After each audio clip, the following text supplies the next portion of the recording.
Amém. Vamos continuar com o nosso encontro. Hoje nós vamos conversar sobre esse tema, né? Família, sociedade e cultura é o tema que nós vamos conversar.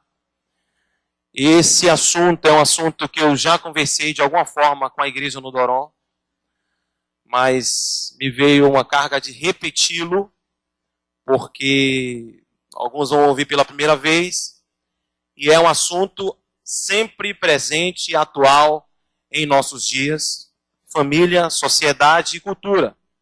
E para começar a conversa, eu faço a pergunta que está ali, né? Com a pergunta: para que tipo de sociedade temos formado nossos filhos? Qual é a pergunta? Para que tipo de sociedade temos formado os nossos filhos? Ou você pode fazer a pergunta: para que sociedade você tem formado o seu filho? Né? Então, essa pergunta, ela já deve mexer com a gente, porque, em primeira instância, nós somos cidadãos brasileiros. Sim ou não? Cidadãos brasileiros, né? Mas nós vamos lembrar nessa noite, o legal é que aquilo que foi pregado na quarta, ontem, são assuntos que nós já conhecemos, mas que precisamos revisar para que essas coisas possam estar muito claras em nossa cabeça. Amém, irmãos? Então, pergunte para a pessoa que está do seu lado: para que sociedade você tem formado seu filho? Ou melhor, para o seu cônjuge. A gente costuma falar para o irmão do lado, mas pergunta para o irmão mais próximo, se é que ele está aí. Se não está do lado, pergunta para a irmã, o irmão que está do seu lado. Né? Alguns não estão com os cônjuges hoje. Perguntou? Joia, então. Para que sociedade tenho formado os meus filhos? Vamos lá, Lila, passa para mim o próximo slide. Sociedade. E pode continuar passando? Toda sociedade, irmãos, tem o quê? Um padrão de homem ideal. Toda sociedade tem um padrão de homem ideal. É por isso que eu preciso saber responder bem para que sociedade eu estou formando o meu filho, porque ao depender dessa sociedade, eu vou mudar os meus métodos e os princípios e os valores que eles receberão. Continue, Lila. Então, nesse processo de educação, ou de sociedade, de formar o filho, nós temos duas palavras básicas. Eu vou trabalhar um pouco com pedagogia, repetindo, né, ou nessa área aí de educação. Né? Então, nós temos duas palavras básicas quando a gente pensa em sociedade e na formação do homem ideal para essa sociedade. Duas palavras que todos conhecem, que é a palavra educação e a palavra o quê? Socialização. O processo de socialização, seja ele qual for, ele tem algumas fases, alguns processos que eu não vou trabalhar com eles aqui na íntegra, mas gostaria apenas de citá-los, que é o processo de transmissão, codificação, interiorização e transformação. Rapidamente. Como é que funciona? Nasceu o Czinho, eu transmito para ele alguma coisa, algum princípio, alguma verdade. Ele recebe aquilo que eu digo, codifica, baseado na realidade dele. Se ele é uma criança, se ele é um adolescente, ele vai arrumar aquilo na cabeça dele. Depois ele vai interiorizar e vai transformar. Todo ser humano, todo ser, ele ao mesmo tempo que é um ser que sofre transformação, ele exerce transformação no meio que ele está. Mas o fato é que nesse processo de educação e socialização, existem sempre essas quatro fases: transmissão, codificação, ele vai interiorizar. Um texto que eu sempre gosto, não está aí nos slides, mas quando eu falo disso, é aquele texto que está em Filipenses 4:9. Quando Paulo fala: aquilo que aprendestes e recebestes. Depois ele usa mais duas palavras, né? Aquilo que vocês aprenderam ou receberam, ouviram e viram, isto praticai. Paulo era alguém que sabia usar muito bem o método de educação com as congregações onde ele ia. Então Paulo nos apresenta duas palavras. Aprender e receber. Então, essa palavrinha, socialização, ela fala um pouquinho disso. Enquanto está no processo de transmissão e decodificação, ou codificação, desculpa, está no processo apenas de aprender. Mas quando isso começa a ser interiorizado, a criança, adolescente, adulto, ele começa a interiorizar e a produzir a transformação necessária. Então, a primeira coisa que eu quero deixar claro nesse slide é o seguinte. Toda sociedade tem o que, gente? Um padrão de homem ideal. A sociedade brasileira tem um padrão de homem ideal. Continue comigo. Eu queria ver com vocês 4 palavras muito utilizadas quando a gente fala dessa questão de educação. A primeira palavra é a palavra o quê? Educação. E ver essas palavras nas suas raízes, ou na sua etimologia. Quando a gente traduz uma palavra, seja do grego ou do latim, que é normalmente de onde as nossas palavras vêm, grego e latim, essas palavras carregam significados muito fortes, que quando traduzidas para o português, a gente perde alguma coisa. Por isso, né, utilizando desse recurso, que fica muito mais fácil, eu trouxe aqui 4 palavras e gostaria de ir utilizando na etimologia ou na raiz dela no original. A primeira palavra que está ali é a palavra o quê? Educação, que vem do latim educare, né? Um pouco antes do grego paideia, mas de forma geral do latim educare. E essa palavra nos comunica algumas coisas. Quais são elas? O que é que ela comunica para a gente?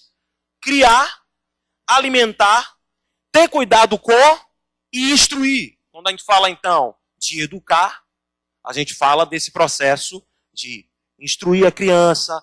Tem 2 palavras, doçure e edoçure, que formam a palavra educação, que aponta para o processo de você dar e você tirar.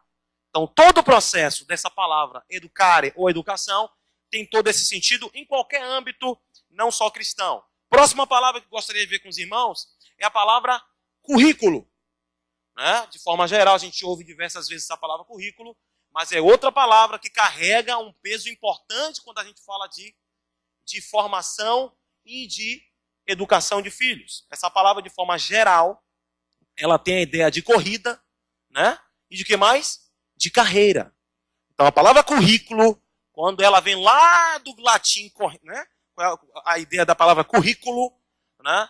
Traz essa ideia de corrida e de carreira. Lá na frente eu desenvolvo um pouco mais isso. Outra palavra que está dentro desse campo de formação, na educação, é a palavra cultura. Muito falada por todos nós. Ouvida por todos nós. Essa palavra tem a ideia de quê? Da arte de cultivar. O que é cultura? Parece que é um negócio muito difícil.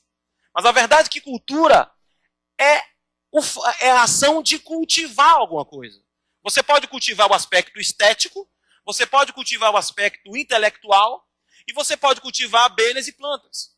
O fato é que essa palavra, que é de onde vem também a palavra culto, tem essa ideia de você cultivar. Como é que você cultiva uma planta? Regando, tirando as ervas daninhas, cuidando, dando o terreno apropriado para ela. Você não pode botar em qualquer lugar. Então, a palavra cultura tem essa ideia de você cultivar com toda a habilidade. E aí, para quem tem mais de um filho precisa ser cultivado de uma forma, o outro tem que ser cultivado de outra forma, porque cada um é uma plantinha que precisa ser regada. A última palavra, essa introdução, é a palavra o quê?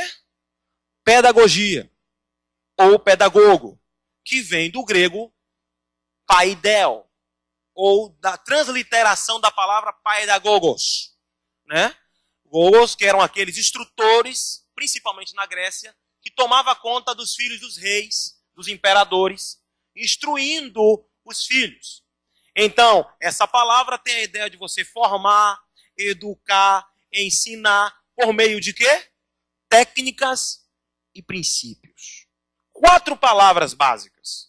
Essa ministração está sendo gravada, então é tranquilo para você depois pegar. Então não se prenda nesses conceitos que eu estou dando, é só introdutório e vale a pena depois, com calma, revê-los, avaliá-los e criticá-los. Então, essa última palavra, pedagogia, utiliza-se de técnicas e princípios para instruir a criança, para educar a criança, com base no quê? No padrão ideal de homem naquela sociedade, a qual o pai, o educador, o pastor, né, o professor vai colocar aquela criança naqueles princípios e valores que ele entende que é a sociedade. Aí eu faço uma pergunta. A pergunta é a seguinte: existe homem sem cultura? Existe homem sem cultura? Essa é uma frase que também ouvimos. Ah, mas fulano de tal não tem cultura. Fulano de tal não tem cultura nenhuma. Rapaz, que povo sem cultura. Você nunca ouviu isso? Claro que sim. Eu já ouvi diversas vezes. Existe homem sem cultura? Nunca. Por que não existe homem sem cultura? Porque aquilo que, bom ou ruim, está sendo cultivado na vida daquele ser, é cultura. Agora, quando a gente afirma que fulano de tal não tem cultura, é porque normalmente ele não está dentro da nossa cultura, do nosso padrão de homem ideal.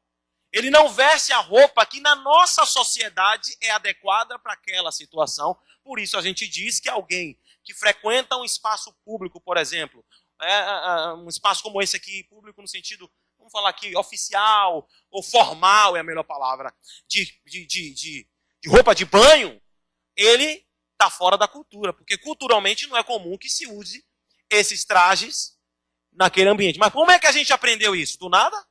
Foi o processo de educação, processo de pedagogia, as técnicas que utilizaram, e o processo de cultura. Ou seja, todo homem tem cultura. Todo ser humano tem cultura. E eu adiantando já aqui, é interessante que quando a gente pergunta, e normalmente eu nunca ouvi falar, por exemplo, de alguém que pergunta assim, fulano de tal tem cultura? Quando alguém pergunta se alguém tem cultura ou não, normalmente pergunta se tem cultura ou não, no aspecto da cultura brasileira, ocidental. Eu nunca vi alguém perguntando se fulano de tal tem cultura do reino. Por isso eu começo com a pergunta, para que sociedade você tem formado o seu filho? Porque parece óbvio essa pergunta, mas não é, pelo menos na prática, o que acontece. Importante, eu estou terminando a minha introdução para entrar no aspecto mais prático. Nada é neutro. Essa é uma frasezinha que eu quero repetir nessa noite. Nada, de maneira alguma, em hipótese alguma, é o quê? Neutro. Tudo, em todas as circunstâncias, de que forma você queira ver, tem por trás uma carga intencional de educação, de currículo, de pedagogia, na busca de formar aquele cidadão ideal para aquela sociedade. Ok ou não? Tranquilo até aqui, gente? Joia? Vamos comigo. Vamos ver alguns exemplos práticos que nós conhecemos. Vamos lá. Roma. Quando nós pensamos na Roma antiga, em que tipo de cidadão você pensa? Quantos conhecem 10 filósofos romanos? Difícil. Mas porque é à toa? Porque aconteceu de cair, eles caíram e os romanos caíram na terra bárbaros ou guerreiros? Não. Porque na sociedade romana, na educação, na cultura, a base pedagógica, no currículo escolar de Roma, a base era formar homens eminentemente práticos, guerreiros e que agradassem ao Estado, fiéis ao Estado, fiel a César. Por isso nós temos Roma da forma que é. O outro oposto, mas muito conhecido, a Grécia. Que tipo de cidadão a Grécia forma? Bárbaros. Aristóteles, bárbaro. Sócrates, bárbaro. Ou guerreiro. Como é que eles eram? Pensadores. A foto ajuda a gente a pensar aqui. Eles gostavam disso. Quando Paulo, por exemplo, visita, como é o nome daquela cidade? Atenas. Onde é que Paulo vai parar? Onde é que Paulo vai parar? No Areópago. para conversar sobre as novidades. Eles gostavam de cultivar a mente. O romano gostava de cultivar o braço, principalmente arrancando cabeça. São valores e princípios diferentes e que a gente precisa estar atento. Hoje, vamos lá. A sociedade atual hoje. Que tipo de característica você percebe na sociedade de hoje? Você pode falar para mim? Uma característica social atual? Competitividade, sim ou não? Flexibilidade. Pluralismo. O que mais? O que mais? Me ajuda aí. Pluralismo, competitividade, diversidade. Você tem que ser multi. Você tem que ser multi. Acabou aquele tempo onde existia o gerente de vendas, o gerente de logística. O cara agora ele gerencia do banheiro a última venda do processo. Ele é pós-venda, ele é pré-venda, porque a ideia da nossa sociedade é que o cidadão brasileiro do século XXI, ele precisa ter características como competitividade, pluralismo, precisa ser flexível às ideias ideológicas. Quem não é, vai se dizer que esse cidadão, ele não tem o quê? Cultura, é um ignorante, é um fundamentalista. Por quê? Porque nos princípios e na base da nossa sociedade brasileira, existe um padrão de homem, o quê? Ideal. Nada é neutro. Nada é neutro. Para que tipo de sociedade você tem formado seu filho? Eu repito a pergunta. E de que forma? A gente passa, por favor, Lila, mais um slide. Dá uma lida para mim aqui. Logo, fica claro que toda sociedade, seja ela o quê? Antiga ou contemporânea, possui uma visão de mundo a qual ela transmite aos seus cidadãos por meio de quê? Propagandas, desenhos e filmes. Alô, alô. Aí, eu pego o meu filho e boto para assistir Peppa Pig, sei lá o quê.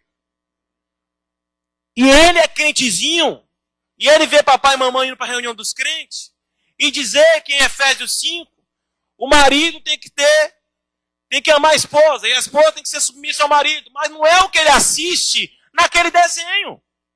E a criança começa, desde pequena, a sofrer um processo esquizofrênico. Porque dia de domingo, no grupo caseiro, ele ouve uma coisa. Mas de segunda a sexta e a domingo, por diversas horas, vale ressaltar, na reunião dos crentes, 2h30. Se é que ele fica no encontro todo, porque é difícil uma criança aguentar. Mas na frente da televisão, 2 horas, 3 horas, recebendo um desenho neutro? Não. Recebendo um desenho cheio de cargas, cheio de princípios, cheio de intenção de formar no seu filho, no meu filho, um cidadão ocidental, um cidadão pós-moderno, um cidadão relativista, um cidadão que não vai acreditar naquilo que está em Gênesis, de que Deus criou o homem e a mulher, porque há um princípio de valor que hoje não é assim. E por mais que você ou eu não concordemos nesse princípio ou em outros, como por exemplo a questão da disciplina, há uma lei brasileira que proíbe o que a Bíblia diz que é bom, que é a correção. Sim ou não? Em Hebreus 12 diz que o pai açoita a todo que ama. É óbvio que é por isso que é bom a gente conhecer o original sempre que possível, porque se você lê o açoite e lembra de um povo que veio da escravidão, né, pode amarrar o açoite com espancamento. Não é o caso. Mas Deus corrige ao que ama. E ao que não é açoitado, ou ao que não é corrigido, o açoite aqui no sentido de uma disciplina moderada, para corrigir o caminho do seu filho, ele é bastardo. É o que a nossa Bíblia diz, é o que o livro que deve nortear as nossas casas diz, mas não é o que os filmes dizem. Não é o que Vingadores vai dizer. Não é o que tantos e tantos e tantos filmes e novelas vão dizer para os nossos filhos. E aí eu digo, repetindo inclusive um alerta que nós temos ouvido. Não tem como colocar os nossos filhos numa redoma. Não é a saída. Mas os nossos filhos precisam e devem ter contato com esses valores circunstancialmente, acidentalmente. É paradoxal na cabeça de crianças super inteligentes.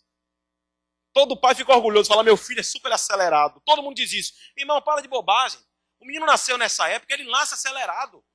Nunca criança nenhuma nascia com tantos outdoors na rua, com contato com a internet. Toda criança nasce assim. É normal. Então, que isso não seja a ponta do nosso orgulho para o nosso filho ser muito inteligente. O que a gente precisa tomar cuidado é o que é que ele está bebendo pelos olhos e pelo ouvido. Conversando outro dia, acho que já há semanas, esse irmão falou uma frase que ele tinha ouvido, e é verdade, que os filhos, eles ouvem pelos olhos. Então, se ele me vê pregando aqui, e quando eu chego em casa, eu coloco um filme cheio de uma carga sensual, cheio de uma carga que vai de encontro àquilo que eu digo, crer e prego, irmão, você quer que seu filho seja o quê? Um esquizofrênico. Ele não vai conseguir entender, porque você fala de santidade, mas ele assiste na sua frente um desenho onde a viúva negra veste uma roupa com um decote absurdo. Estou falando do desenho de Vingadores. É complicado. Aí você acha que ele é homem, mas ele é criança. Ele é descendente de Adão. E não precisa de muita força para desenvolver o aspecto erótico. Não precisa. Vocês estão entendendo o que eu estou falando, irmãos? Nada é neutro. Nada. Então não vai assistir nada? Claro que vai. Até porque é importante que assista para que você ensine. Mas com moderação, com equilíbrio. Não solte o seu filho como se a Globo ou qualquer outro lugar. Não é só Globo não, irmãos. Essa sociedade não tem compromisso com a Escritura. Essa sociedade tem compromisso com o pensamento pós-moderno, relativista. Tudo pode. O hedonismo, ou seja, se dá prazer, é bom. Qual o problema se dá prazer? Ele assistir aquele filme. Aí a avó quer. Aí como você não quer dar aquela saída, você deixa a avó ficar.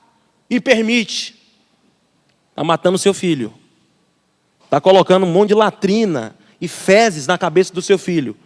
Uma vez eu ouvi alguém falando que para que uma imagem pornográfica saia da mente de um ser humano, dura anos para que aquela imagem seja apagada do arquivo morto mental. Para sair, anos. Para entrar, 1 milésimo de tecla. Tá, entrou. Não vamos ficar como loucos, paranoicos, mas vamos ser vigilantes. E vamos entender o seguinte, muitas vezes, como uma vez eu falei aqui, nós estamos como os troianos, aceitando dentro de nossas casas cavalos de Troia.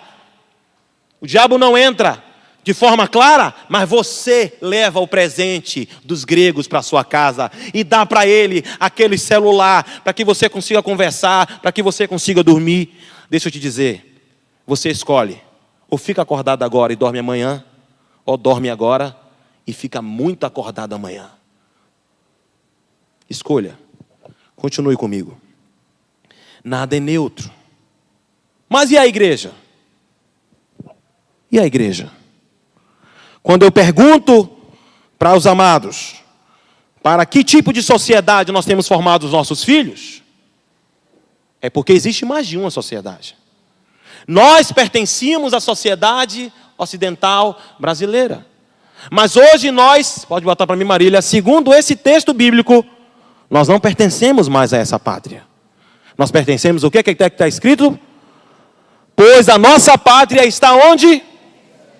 De onde também aguardamos quem? O Senhor. Qual é a sua pátria? Qual é a sua pátria? O céu. O céu possui uma educação, o céu possui uma pedagogia, o céu possui um currículo, o céu possui uma cultura. Mas Alain, eu estou aqui. É verdade, é por isso que existe um outro texto que ordena isso. Estamos aqui, viveremos aqui, até que Ele nos promova pela morte física ou pelo arrebatamento. Por isso, em Tito 2,12 diz o quê? O que é que diz aí? Educando-nos, diz o quê, irmãos? Fala de novo. Educando-nos para quê? Renegadas a impiedade e as paixões mundanas, vivamos no presente século. Como? Sensata, justa e piedosamente. A palavra piedosa ou piedade no original indica relacionamento com Deus, vida com Deus. Então não vamos, então vamos fazer um retiro eterno, como eu já pensei algumas vezes com aquele retiro bom, né? Meu Deus, vai acabar o retiro, sem entrar meio em depressão, né? Misericórdia. Mas o nosso lugar é no meio dessa sociedade pós-moderna, mas com a mentalidade muito clara. Ficamos então, a partir daqui, lembrando que nós somos um povo que temos uma cidadania que está onde? Nos céus. De lá é a nossa cidadania. E nós devemos viver aqui nessa vida com toda a intensidade, educando-nos, renegadas as paixões e as impiedades, vivamos uma vida como? Sensata, justa e piedosamente. É assim que os nossos filhos precisam nos ver assistindo ou vivendo. Mesmo que estejamos assistindo um filme, um desenho, e às vezes você está assistindo um desenho e você não espera. Quando você menos espera, não é assim ou não? É assim. Se o normal da sua casa é cultivar uma cultura do céu, o seu filho vai perceber isso e vai achar estranho. Não vai ser uma agressão para ele, tirar ele, ou propor para ele trocar de canal. Sabe por quê? Porque é natural assistir outra coisa. Ninguém nasce gostando daquilo ou daquilo outro. Você é estimulado, você é cultivado, você é incentivado. Porque meu filho gosta muito disso. Gosta porque foi cultivado. O brasileiro não nasce gostando de futebol. Agora ele nasce no Brasil e ele está no berço, ele já ouve gritar gol! Gente, você está entendendo o que eu estou falando? O norte-americano não nasce gostando de futebol americano. Mas o ambiente que ele nasce, com a educação que ele recebe, no currículo que ele tem, com a pedagogia que ele recebe, ele vai gostar de futebol americano. Amém ou não? Logo, podemos definir que nós temos uma cidadania celestial, nós temos uma cultura do reino e nós somos uma sociedade que se chama igreja. 1 Pedro 2,9, não está aí. Raça eleita, povo de propriedade exclusiva. Ele nos escolheu lá em Êxodo, ele já tinha dito isso. Agora Pedro repete no Novo Testamento. Nós somos o povo de Deus, amém, irmãos? Da mesma forma que os israelitas, os judeus viveram na Babilônia como um povo no meio de outro povo, nós somos um povo no meio de outro povo, amém? Que tem uma cultura, uma cidadania, valores, princípios bem estabelecidos. E tudo aquilo que a gente frequenta. Teatro. Mas que teatro é importante para a cultura do meu filho? Na perspectiva de quem? Na perspectiva de que sociedade? Tem algum problema o teatro? Veio de Deus. O teatro veio de Deus. O que eu preciso avaliar é que muito mais importante que cultivar a cabeça do meu filho para gostar de teatro, é o que ele vai receber nesse teatro. É se aquilo que ele vai ver e ouvir está em consonância com os princípios que eu digo, que acredito e que digo que é o certo. Amém ou não? Sigamos. Veja comigo. Eu queria então ver com os irmãos um texto bíblico que para mim é um resumo de uma educação, de um currículo, de uma cultura e de uma pedagogia na perspectiva cristã ou de uma sociedade chamada igreja. Leia esse texto comigo. Toda a escritura é o quê?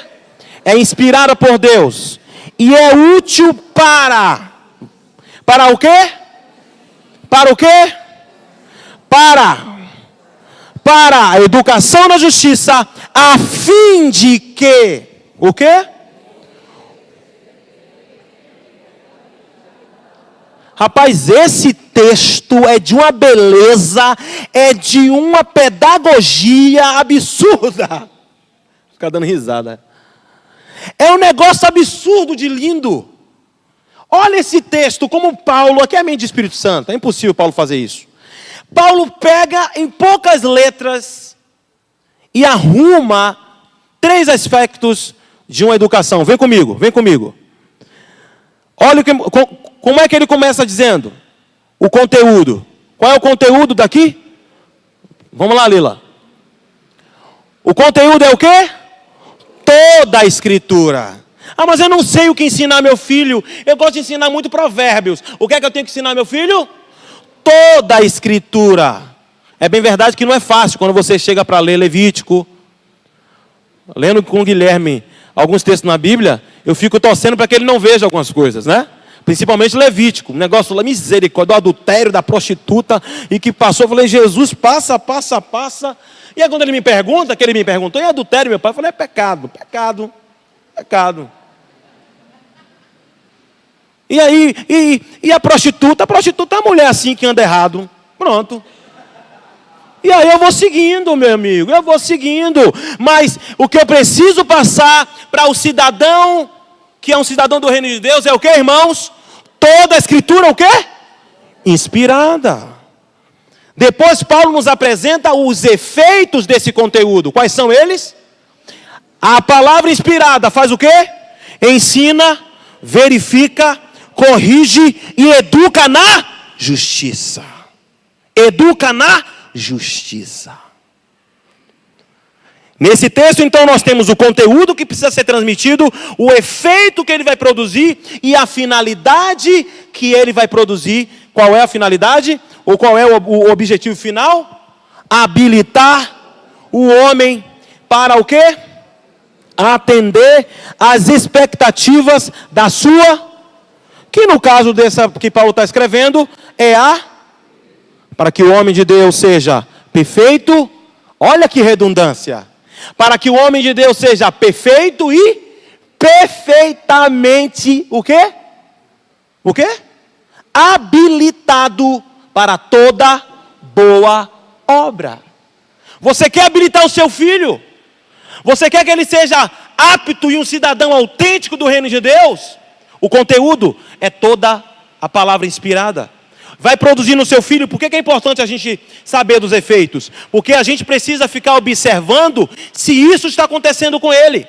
Ele está aprendendo? A doutrina habilita o nosso filho para desvendar a boa, perfeita e agradável vontade de Deus.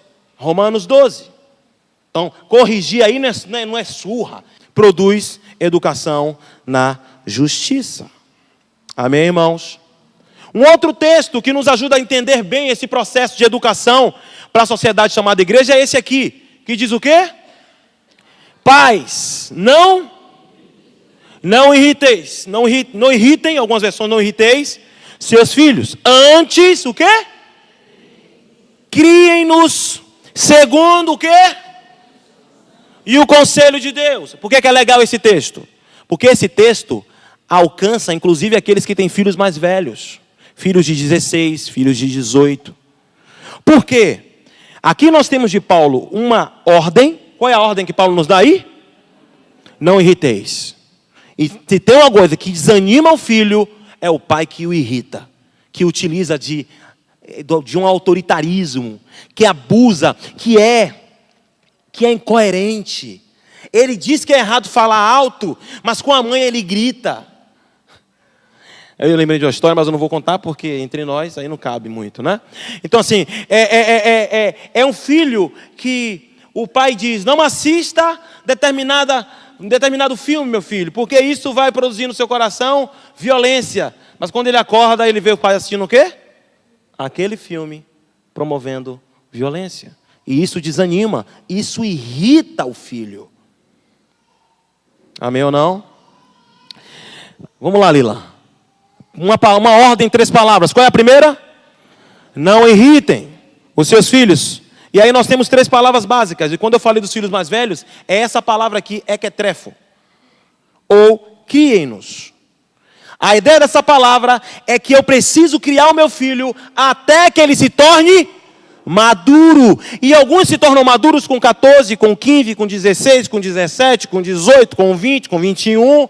Enquanto seu filho estiver contigo e você, essa maturidade não é uma maturidade cronológica, de faixa etária. É uma maturidade psíquica. É uma maturidade de caráter. Então, até que ele esteja maduro, esteja ao lado dele, instruindo o seu filho. Amém, gente? Outra palavrinha que aparece para a gente aí é a palavra o quê? Disciplina, que é a palavra paideia. Essa palavra é muito rica. O que é que essa palavra quer dizer? Todo treino. Pensa uma coisa, meus amados irmãos. Nós somos treinados por muitos anos da nossa vida a ser como nós somos. Você quer que o seu filho seja um cidadão do céu? Treine o seu filho. Treine ele. Você quer que ele goste de ler a Bíblia? Treine-o lendo. Não seja, como é que eu posso dizer, meu Deus? Agressivo com seu filho. Como eu falei de cultura, você tem que saber quem você está cultivando. Seu filho tem facilidade? Se não tem, use uma pedagogia, uma técnica diferente. Mas eu preciso treinar o meu filho para que ele seja o homem ideal para a sociedade chamada igreja. Amém ou não? Tem pai que não quer treinar. Aí você não treina, a escola treina. Ah, mas eu não tenho tempo porque eu trabalho. Lindo. Já disse, vai ter que trabalhar amanhã. E Deus resolve o trabalho de amanhã. Mas você não precisa ter, se for o seu caso. Ah, mas meu filho já está muito complicado. Comece hoje. A fazer o quê? A instruir, a treinar a sua casa, as músicas que você coloca, os canais que você coloca para passar, as palavras que você utiliza. O ouvido é um processo, é um caminho, é um canal de educação absurdo. A última palavra é a palavra nutécia, ou conselho de Deus. Exorte, coloque na mente do seu filho de novo. Eu não coloquei esse texto aqui, mas é um texto bom para a gente pensar nisso. Nessas 3 palavras, criem-nos, discipline ou instruir. Conselho de Deus é Deuteronômio 6. Quando você tem ali a instrução para um povo que entraria na terra, cheio de outras culturas. Enquanto o povo estava no deserto, estava tranquilo com relação a isso. Porque só haviam eles. Quando eles vão entrar na terra de Canaã, agora vão haver os heveus, vão haver os jebuseus. E agora Deus diz para ele: que essa palavra esteja no teu coração, ama o Senhor teu Deus. Aí ele vai dizer como é que isso acontece. Ele vai dizer, você abre lá em Deuteronômio e vai aprender. E vai lembrar. Coloca na cabeça do seu filho, ao levantar, ao deitar. É pedagogia. Você quer ter sucesso na sua educação? Faça isso. Mas meu filho já é adulto. Faça isso. A palavra de Deus não se prende ao tempo, ela não se prende. A palavra de Deus não funciona só. Não, a palavra de Deus só funciona até 3 anos. Ixi, passou, esqueça, meu filho. Só na próxima, naquele negócio lá que não existe. Só naquela próxima. Não existe. Ele tem quantos anos? 15? Comece a instruir. O texto de Deuteronômio diz que eles vejam entre nossas mãos e como frontal em nossas testas os princípios. Você precisa ser o exemplo. Nos umbrais da nossa casa, precisa lembrar 3 princípios. Fale, viva e promova um ambiente que lembre a sociedade que ele pertence. Sabe quem é muito forte nisso? Os islâmicos. Não admitem que os seus filhos, que os seus cidadãos estudem em colégios cristãos. Por quê? Porque eles não querem confusão. Vamos lá.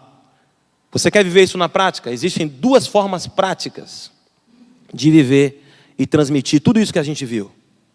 Quais são as formas? Transmissão e transmissão vivencial. A transmissão oral tem uma força absurda. Quando a gente olha, por exemplo, para o livro o Pentateuco, como é que Moisés ficou sabendo de Adão? É estranho. Moisés veio muito depois de Adão. Os estudiosos afirmam, e eu creio piamente, que o que aconteceu com Moisés foi a transmissão oral muito bem feita. Não tinha videocassete, não tinha Netflix, não tinha WhatsApp. Então as famílias sentavam em volta da fogueira e contavam o que os pais contavam, A gente não precisa ir muito longe. Talvez 40 anos atrás, se trazia tradições muito mais claras do que se tem hoje. Hoje não se tem tradição. Não tem mais tradição. Porque tudo ficou arcaico, a gente mistura as coisas. Só que quando não há tradição, você continua pensando, você continua arrumando a sua cabeça, mas você começa a pensar e arrumar sua cabeça, não mais com base no que o seu pai disse, mas com base em um grupo que coordena, que manipula tudo. Como é que surgiu a Subway? Como é que surgiu o McDonald's? Alguém pensou, sugeriu e começou a investir na propaganda, e eu e você assistindo e comendo pelos olhos, começamos a confundir desejo com necessidade, e quando dava fome, você já não queria mais feijão, você queria Subway. Cultivo da mente. Transmissão oral, transmissão vivencial. Vejamos Timóteo, eu estou terminando. Timóteo, 2 Timóteo 3,15, é um texto, vamos ver essa realidade na vida de Timóteo. 2 Timóteo 3,15 é um texto também que dá para a gente explorar bastante. O que é que está escrito em 2 Timóteo 3,15? Você pode ler comigo? Tu, porém, permanece naquilo que...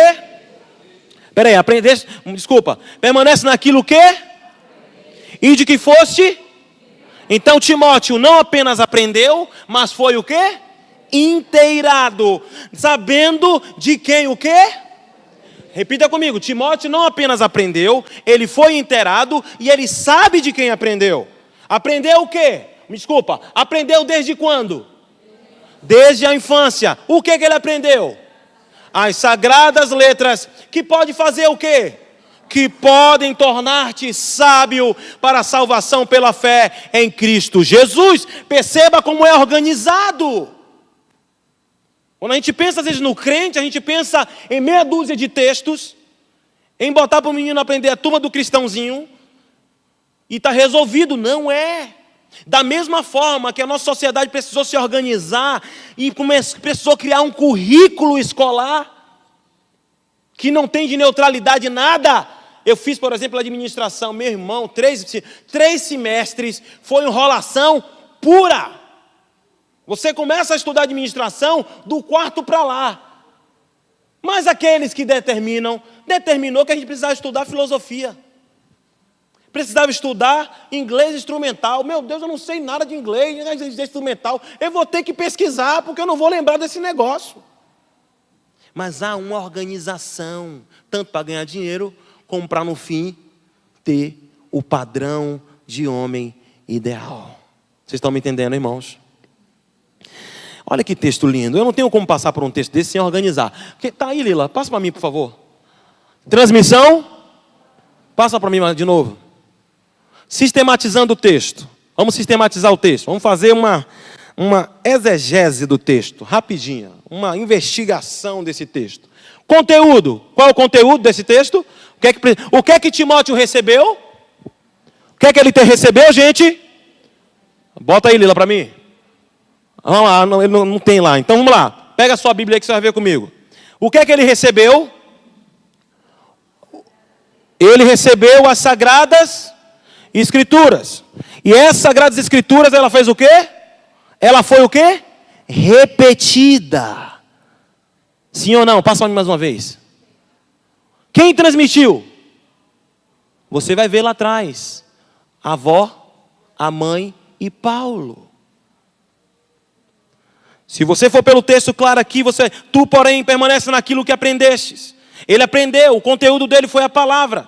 Ele aprendeu a palavra, mas não foi só aprendido, ele foi reciclado. Repetição é uma forma de ensino. Há algo da cultura judaica que a gente precisa abraçar como cristãos. Todo o processo de educação da sociedade, da cultura judaica, quem deu foi Deus. E para o judeu não existe lição dada. Não existe lição dada, existe lição guardada. Enquanto seu filho não guardar o princípio, repita. Use diversas pedagogias, use a sua criatividade, para que ele guarde não a letra, mas que ele guarde o valor, o princípio. Mas eu já ensinei o conselho de Deus para ele, já falei tudo, a porta do reino, arrependimento, bati nas águas, eu aprendi tudo. Não é isso, é repetir, até que ele esteja inteirado. E outra coisa, sabendo quem foi quem transmitiu. Quando é que isso aconteceu? Desde a sua infância, ele já estava recebendo, por meio do CD que tinha lá em Jerusalém. O que mais? O que é que ele produziu e produz na vida de todo aquele que recebe? Sabedoria e salvação. Sistemático, é um textozinho básico. Se você pegar esse texto e pegar esse texto só e aplicar na sua casa e não misturar os conteúdos, o seu filho vai progredir. Mas ele já é grande, repito, o evangelho não está preso à faixa etária, dá para ele o que a Bíblia está dizendo. Transmissão oral. Passa o texto para mim, Lila. Aqui, mas antes disso, deixa eu falar de uma coisa. Não terceirize a educação do seu filho. O mundo tem piorado.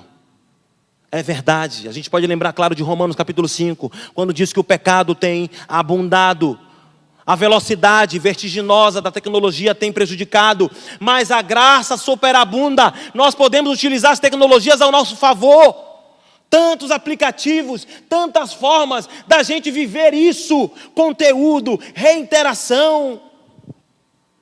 A criança saber que aprendeu aquilo de Érica. Eu aprendi de mamãe e de papai.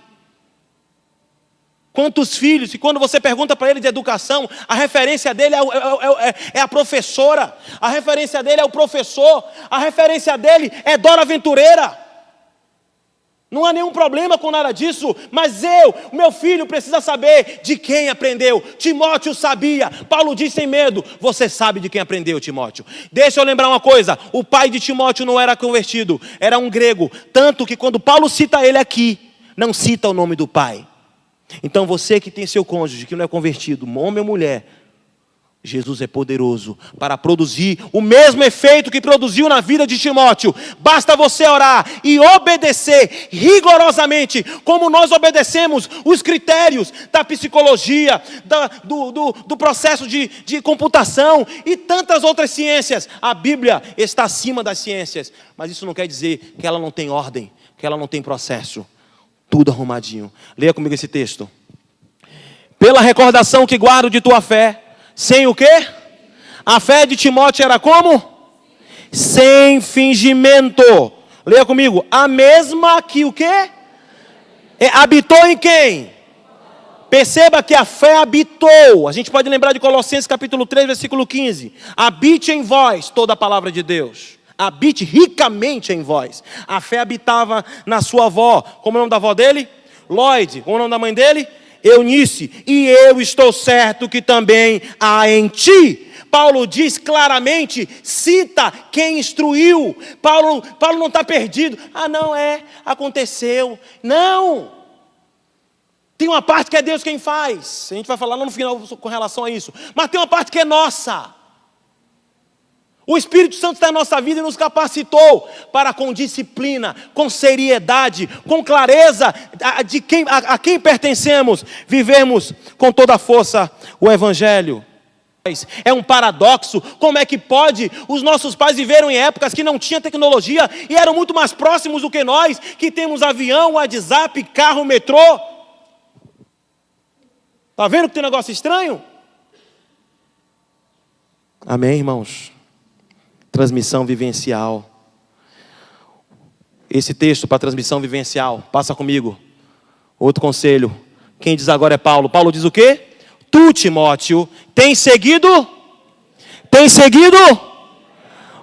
de perto o quê?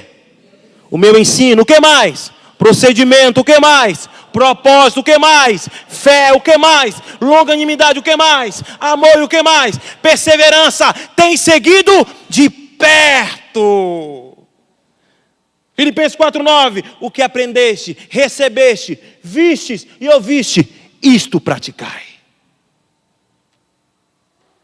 Olha, isso não está à toa, tem seguido de perto. Timóteo estava vendo, quando é levado de Listra para caminhar com Paulo em suas viagens missionárias. Timóteo não apenas ouviu uma boa doutrina, muito bem organizada, sem nenhuma heresia, mas seguiu de perto, transmissão vivencial, vida na vida. Errou, pede perdão, acertou, louva a Deus. E os filhos vão ouvendo com os ouvidos, ouvindo com os olhos. Amém ou não? Provérbios 22:4, muito conhecido por todos nós, repete esse princípio da transmissão vivencial. O que é que o texto diz? Ensina a criança onde? Aonde? Em que deve andar, e ainda quando for velho, não se desviará dele. Esse texto e mais um e eu termino. Ensina no caminho. Acordemos, igreja. Nada vai substituir a sua presença com o seu filho. Muitos de nós temos sido enganados por um pensamento pós-moderno. Mas eu quero dar um melhor presente para o meu filho. Eu quero dar isso. Se isso rouba a possibilidade dele receber a transmissão vivencial, abra mão. Dê para ele você. Vai ter muito mais valor do que ter um Xbox, do que ter qualquer outra coisa, que não tem nenhum problema em ter. Mas não negocie. Você é o maior tesouro que o seu filho pode ter. Ouvindo de você a transmissão oral com clareza, com coerência. E a transmissão vivencial nas práticas, nos acertos e nos erros. Não vamos tentar esconder os erros. Errou com a mãe, pede perdão à mãe na frente dele. Não errou na frente dele? Peça na frente dele perdão à sua esposa. E vice-versa. Para que ele aprenda que nós não somos perfeccionistas e imbatíveis, mas que quando erramos, e nós erramos, nós sabemos o caminho de retorno, e eles vão aprender muito mais, que há um Deus, que é o nosso advogado se pecarmos, 1 João 2:1, mas ele vai aprender porque vai ver eu e você vivendo isso. Amém, irmãos? No caminho, não apenas o caminho, tem seguido de perto. Último texto, Jó, capítulo 1. Versículo 5, eu termino com esse texto. Aqui. Educação não é fácil. É um desafio. Talvez um desafio nunca antes vivido. Porque a competição é muito grande. Tecnologia, escola, parentes. Eu lembro de um texto que está em 1 Pedro, capítulo 1, 15, se não me engano, quando Pedro responsabiliza os pais. Pedro diz lá, vocês herdaram uma maneira de viver vã dos vossos pais. Está lá em Pedro. Dá para olhar para mim se é 1,15. 1 Pedro. Se não é 1,15, é 1 alguma coisa. Vem para mim. Pedro não tem medo de dizer que o que aqueles meninos, que aquelas crianças aprenderam foi com o pai. Sabe por quê? Porque naquele tempo, cada família ficava com sua família. Marceneiro é marceneiro, pedreiro é pedreiro. Não havia a escola como nós temos hoje. Surgiu a escola, e vale ressaltar, e por ironia do destino, se é que existe isso, não existe isso. Quem promoveu a educação foi a Reforma Protestante. A Reforma Protestante organizou a escola porque o povo, depois que Lutero traduz a Bíblia para o alemão, o povo não sabia ler. Então agora Lutero começa a promover a organização da escola, para que as pessoas comecem a aprender e ter contato com a Escritura. E esse texto arruma para a gente isso. Olha o que Jó fala. O que é que ele diz? Leia comigo esse texto. Leia comigo. Decorrido o turno de dias de seus banquetes, chamava Jó a quem? Quantos filhos Jó tinha? 10 filhos. 7 homens, 3 mulheres. O que é que Jó fazia com seus filhos? santificava os seus filhos. Esse santificava, é difícil a gente vislumbrar exatamente o que é, mas a palavra e a ideia da palavra santo é separar, santifica, pega seu filho, ensina a doutrina, ora por ele, ama-o, esteja com ele, separa-o. Marcos 3,14, e Jesus escolheu 12 para enviar a pregar, para estar com ele. Vem cá. Venham ser santificados, venham aprender de mim. E os enviar a pregar. Os santificava. Levantava-se de madrugada, ou de manhã bem cedinho. É a ideia da palavra madrugada. E oferecia holocaustos, sacrifícios. Irmãos, nós tivemos filhos, bênção de Deus. Se queremos que os nossos filhos sejam de fato flechas na nossa mão, a favor de Deus, não tem como abrir mão de holocaustos, de sacrifícios. De Romanos 12, oferecer a nossa vida como sacrifício vivo. Mas é muito difícil, são muitas demandas. O Deus do impossível vai te dar graça para que em 1 hora, para que em 30 minutos você consiga produzir exatamente o que está aqui. Não é quem não trabalha que vai conseguir isso. Há muitas pessoas com o tempo integral, mulheres que não trabalham na rua, homens que têm a situação circunstancial ou constante que não conseguem fazer isso. Não é o tempo que te garante ou te promete, é a obediência ao que está escrito. Amém ou não? Levantava-se de madrugada, oferecia holocaustos, segundo o número de todos eles, pois dizia, o que é que Jó dizia? Talvez tenham pecado os meus filhos e blasfemado contra Deus em seu coração. Assim fazia Jó isso em toda a semana da família. Em todo o início da semana. Continuamente. Talvez o que a gente precise reciclar em nossa cabeça é se preocupar mais com os nossos filhos. O que levava Jó a ter essa atitude era que ele pensava o seguinte: talvez eles tenham pecado contra Deus. E Jó sabia qual era o futuro de alguém que pecou contra Deus. E Jó não queria nem saber e fazer interrogatório perguntando: você pecou? Pecou quantas vezes? Jó saía logo na frente e dizia: vem aqui que eu vou santificar, vem aqui que eu vou orar, vem aqui que eu vou apresentar vocês diante de Deus. Eu termino pedindo o seguinte para os amados: nem todos têm uma graça habilidosa para ensinar. Nem todos vão conseguir lembrar do grego, do aramaico, e isso é desnecessário.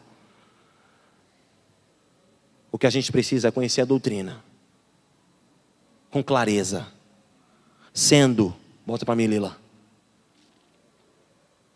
um sacerdote e um intercessor dos nossos filhos.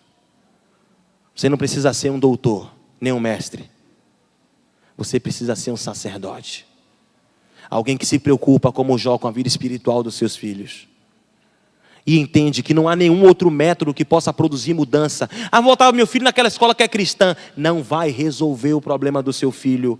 Você é o responsável pela formação do seu filho. A escola sim contribui ou piora, mas não resolve. Seja um intercessor. Ore por ele, para que Deus nos dê essa preocupação. Vamos orar.